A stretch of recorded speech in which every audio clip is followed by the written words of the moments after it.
Pastor pala. Thank you, Pastor, sa pagkakataon ulit na ako po ay bahagi po sa oras na ito. Ang nais ko pong i-share ay makita po natin ito lagi ko na pong nababanggit kasi ito po lately ang aking parang nagiging life verse sa mga challenges na hinaharap sa buhay, especially sa mga relationships. So ito po yung isang nakita ko and ito nga po sa Philippians 4:8.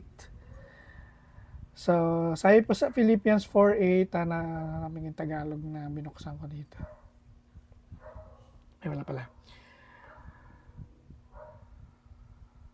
Sa English na lang po, hindi ko pala sa isang phone ko pala nilagay. Okay, sa Philippians 4:8 po ay makikita po natin dito sabi, finally, brothers and sisters, whatever is true, whatever is noble, whatever is right, whatever is pure, whatever is lovely, whatever is admirable, if anything is excellent and praiseworthy, think about such things. So, pinagpala na po tayo sa kabasa ng salita ng Diyos. So, sa verse pong ito, ay obviously nakikita po natin dito yung encouragement ni Pablo sa mga taga-Pilipos po na sabi niya sa mga mananampalataya doon na i-focus daw po nila ang kanilang mga thoughts on what is good, true, and uplifting. Ano po? So, pinamagatan po natin title yung pagtagalog yan. Title po nitong nang gusto ko po i-share sa inyo yung The Power of a Renewed Mind. Mula po tayo naging mananampalataya. Of course, maraming nagbago po sa atin. That's why we are called born again. And of course, we have a renewed mind. Ano po?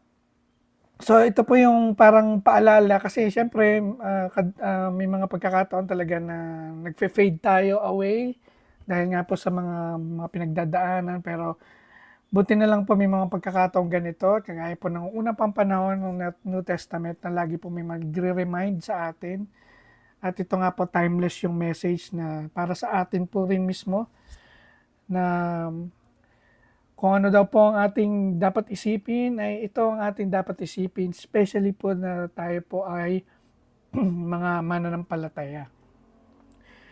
So, dito po sa passage na to, sa verse na to particularly, ay makita po natin na sabi ni Pablo na dapat i-cultivate daw po natin, kumbaga ay hindi tayo titigil na hindi gawin ng mga bagay na to, cultivating a positive and godly mindset. Sabi nga po ni Pablo, meditate on these things.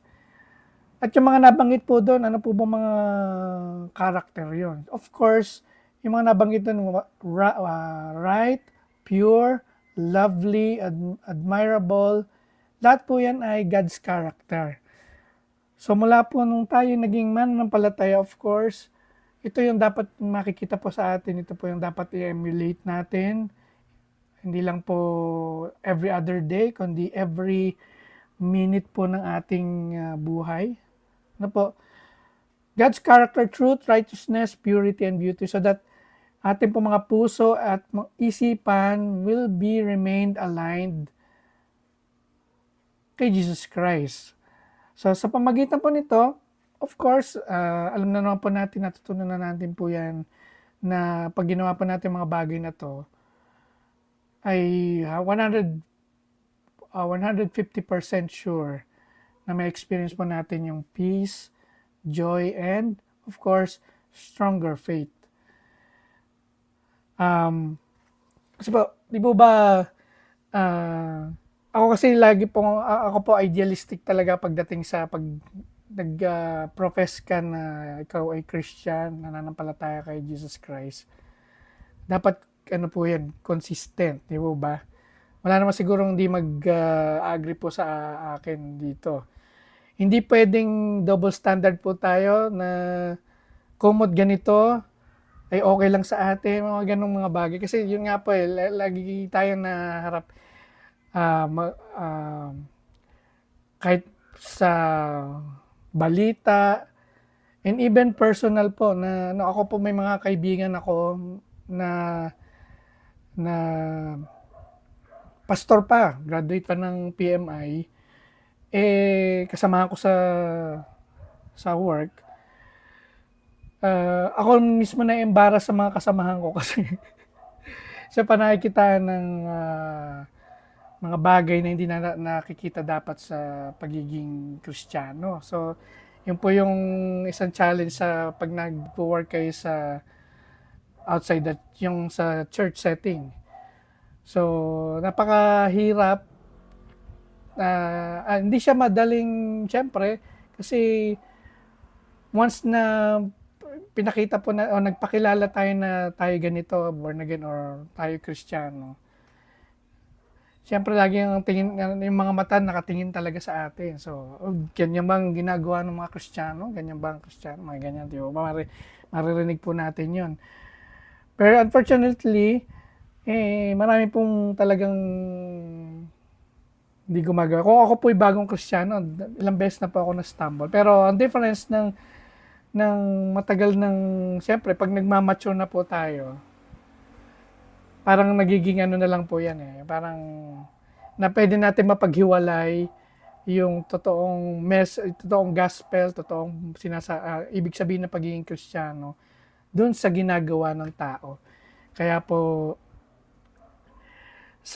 kahit nakaranas po ng ganon, na nakaka-experience po na ganon, nakaka-encounter ng ganon, madali na para sa akin na ihiwalay yon na hindi character o personalidad lang po ito nung taong yon, mga ganyan. So, hindi pa rin nababahiran yung, sabihin yung pagkakilala po natin sa ating pong pinanampalatayaan ay hindi nagbabago, which is ang ating pong Diyos, ay hindi nagbabago yon. Ang mga tao lang ang talagang, yun lang. Kasi sabi po natin, tao lang tayo o tao lang sila.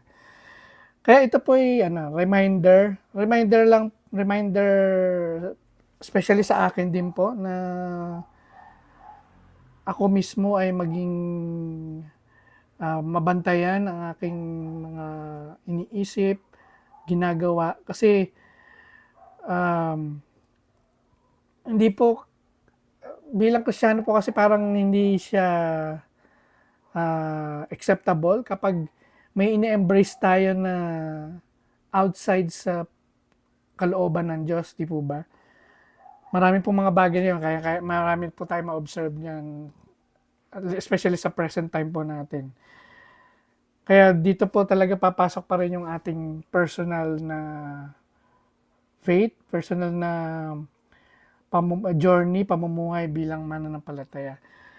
So, dito po sa passage na to, meron po akong tatlong takeaway na pwede po nating maging guide bilang pagharap sa mga struggles na to, na to be consistent na sa ating profession na maging na tagasunod o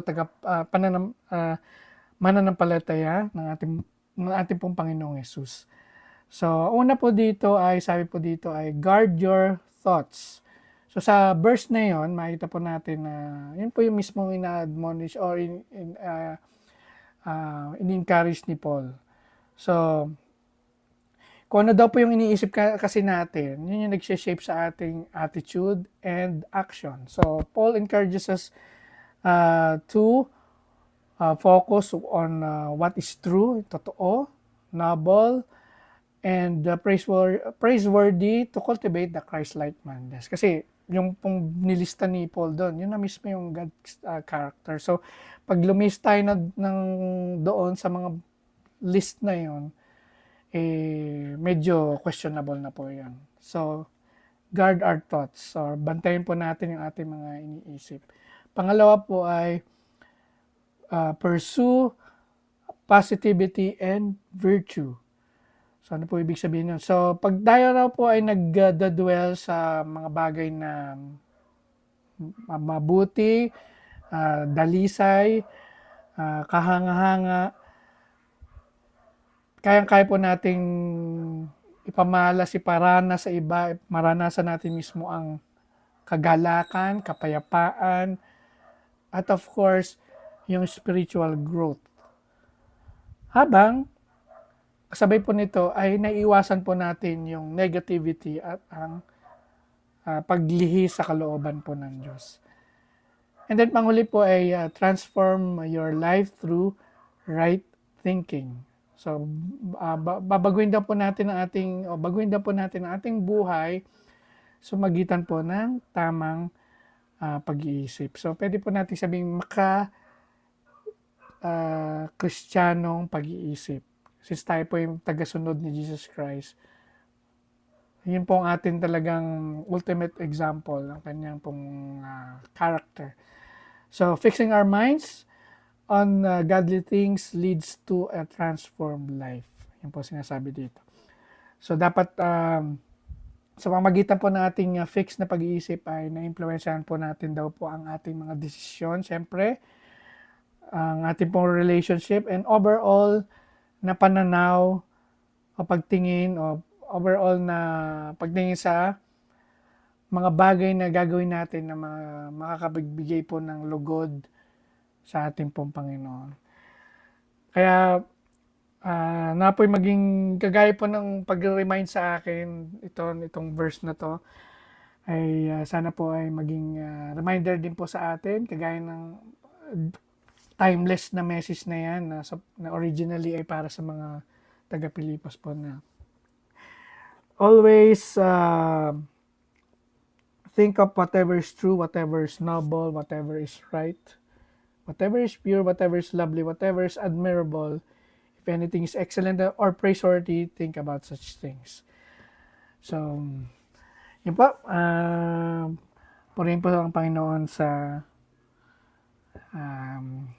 inspiration na yan. Magandang gabi po.